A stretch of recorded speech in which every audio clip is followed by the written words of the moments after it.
This is Realme C55, and today I would like to demonstrate that you can download and install the Opera browser on it. So first of all, make sure that your phone is connected to Wi-Fi, then launch the Play Store app, sign into your Google account if you haven't already, then at the search bar type in Opera. Once the needed app is found, you can start the installation either directly from the search results, or open the app page and install the app from here. So once the app is ready, you can go ahead and open it.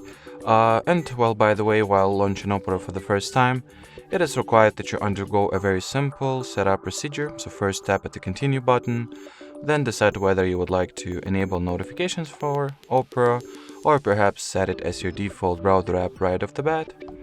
And finally, you can customize the access and privacy preferences for Opera, or simply allow everything that it needs or at least asks for, and start using the app or the browser.